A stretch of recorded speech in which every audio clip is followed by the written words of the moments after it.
दूसरे तीसरे दिन रहती है अग्रसेन स्ट्रीट की, और अवस्था जो है विकट है, शोचनीय है। बच्चे त्राही त्राही कर जाते हैं हर दिन, और इतनी ज़्यादा रिस्क है इसमें। बच्चों को भी जो रास्ता क्रॉस कर रहे हैं, आप देखें अगर तो ऋषि का जो एक व्लॉग आप लोगों ने देखा होगा जिसमें उसने लिखा है dangerous road to my school, तो ये रास्ता उसके स्कूल तक जाता है। और हालत देखिए क्या हो रखी है। जहाँ तक नज़र जा रही है वहाँ तक ये गाड़ियों का रेला कह लीजिए, बहुत ही भयानक स्थिति हो गई है। और एकदम ये इसका कोई उपाय नहीं है अभी तक, ना प्रशासन के पास है। स्कूल प्रबंधन जो है उन लोगों ने एक तरह से सरेंडर कर दिया है। बच्चे जब स्कूल छोड़ के बाहर आ जाते हैं तो स्कूल की जिम्मेदारी ख़त्म हो जाती है। तो ये जो स्थिति है इस पर किसी को ज़रूर विचार करना चाहिए, खासकर ट्रैफिक जिनके देख रेख में है। ट्रैफिक पुलिस को सीरियसली इस प्रॉब्लम को लेना पड़ेगा।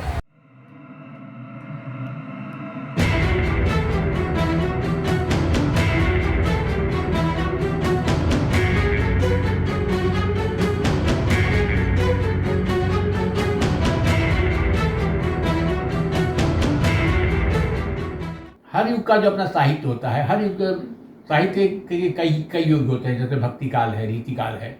हम लोग उसका विभाजन होता है इसलिए कि उस काल का जो साहित्य है उसका एक वैशिष्ट्य है। उस विशेषता के आधार पर वो मन काल का निर्धारण होता है।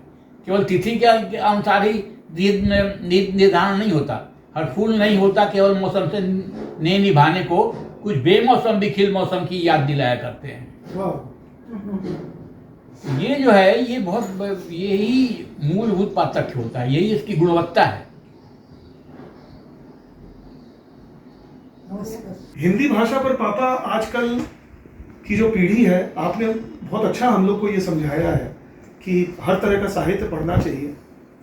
बच्चों को जो सहूलियत लग रही है, जो सरल लग रहा है, वो उसी भाषा में बात कर रहे हैं, और एक तरह से न्यूट्रल जेंडर या समझ लीजिए सही व्याकरण का, ग्रामर का यूज करना ही वो भूल गए हैं।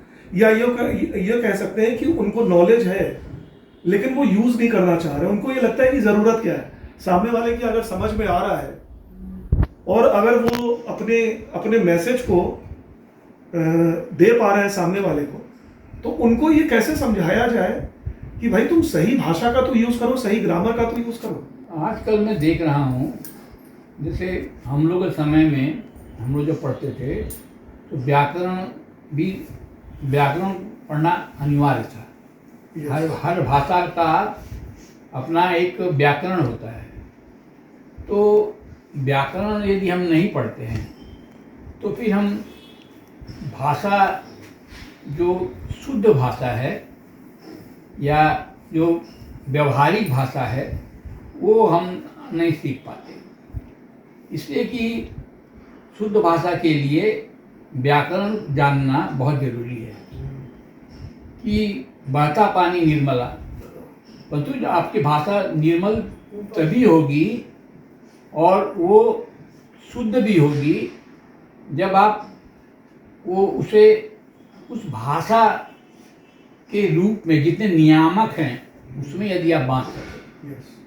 नहीं तो फिर मतलब कि भाषा उच्छृंखल हो जाएगी, वो उसे उसका दिशा बोध नहीं रहेगा। उसकी अभिव्यक्ति जो जिस तरह से होनी चाहिए, स्वाभाविक अभिव्यक्ति, वो उसमें ही गई, उसमें समस्या होगी। और आज सच पूछिए तो ये जो स्वाभाविक अभिव्यक्ति है इसी की समस्या है, क्योंकि हम लोग सिलसिले सम्यक रूप से हम लोग ज्ञान अर्जन नहीं कर रहे हैं। आज हम लोग आसान करने के लिए, मैं जहाँ तक जाता हूँ आज पाठ्यक्रम में शायद मैंने व्याकरण की पढ़ाई नहीं होती, बहुत कम है।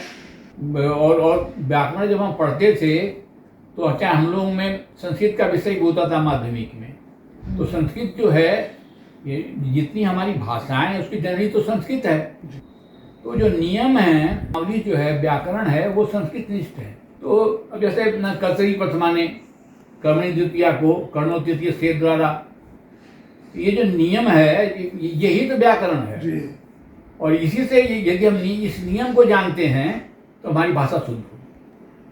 और आज इसी की कमी है। आप कितना पढ़ते हैं, बिना अध्ययन के कुछ नहीं होता। तो पढ़ना बहुत जरूरी है जी चाहे आप कहीं से भी ज्ञान, किसी भी भाषा से आप ज्ञान अर्जन करें। जी इसलिए कि वहाँ पर भाषा का बंधन नहीं है। जी ज्ञान अर्जन करने के लिए भाषा का कोई ये नहीं है। हाँ, उस ज्ञान को, उस उपलब्धि को आप अपनी मातृभाषा में कैसे उसका उपयोग करते हैं। यस, अपनी भाषा का जो ये है संपद है, उसको आप कैसे बढ़ा रहे हैं, जी उस भंडार को आप कैसे भर रहे हैं। मकसद होना चाहिए कि अपनी मातृभाषा के भंडार को हमें भरना है, बिल्कुल अपनी भाषा को आगे बढ़ाना है, विकसित करना है। बिल्कुल। तो हर दिन हमें इसी स्पर्धा में रहनी चाहिए। बिल्कुल। हम मार्गदर्शक हैं। जी तो उद्देश्य क्या होना चाहिए? मार्गदर्शक बनिए, आदर्श बनिए। आदर्श वही है जिसका कि अनुकरण किया जा सके, वो उसी को ही आदर्श कहते हैं। तो आज पापा भीखाराम से इवनिंग स्नैक्स, जैसा कोई दिख रहा होगा, इवनिंग स्नैक्स लेके आए हैं। यहाँ पे पूरा मतलब अलग अलग रंग बिरंग अलग अलग प्रकार के चाट के आइटम लाए हैं। और ये बूंदी, ये मिठाई और ये रसमलाई। तो यही है हम लोगों का आज का evening snacks. Good evening friends. ऐसे बड़े कम मौके मिलते हैं कि एक साथ बैठ के चाट की पार्टी बनाई जाए। घर में चाट बनाना डिफ़िकल्ट इसलिए हो जाता है कि उसके कई आइटम को इकट्ठा करना बहुत मुश्किल होता है। पापड़ी तो रहती है, लेकिन उसके साथ जो और आइटम होते हैं उसको इकट्ठा करना मुश्किल हो जाता है। तो आज जो है हम लोग को निर्भर होना पड़ा वो बाहर के खाने में। तो भीखाराम से लेके आए और यहाँ पर ये क्या खुल रहा है भाई, ये भी बता दो। अरे तुम्हारी प्लेट तो खाली पड़ी हुई है, क्या बात है? ऋषि की प्लेट खाली, ये क्या निकला? अरे बाप रे, ये कौन सा बम निकला? वाह, ये तो टिक्की दिख रही है। अच्छा, इसको निकालने का तरीका श्वेता का तो बड़ा यूनिक तरीका है तुम्हारा, है? एक बार दिखा। अभी ये खुला पहले ढक्कन, ये तरीका बड़ा यूनिक तरीका है।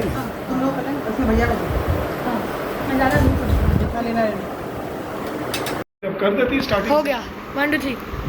ये अरे वाह ऋषि, तुमने तो कमाल कर दिया। पापड़ी चाट तो बड़ी जबरदस्त तुमने बनाई। अरे वाह। अब इसको एकदम आस्ते आस्ते करो जिससे कि एकदम वाह वाह। 1 2 3 छोले के साथ। वाह ये छोले वाले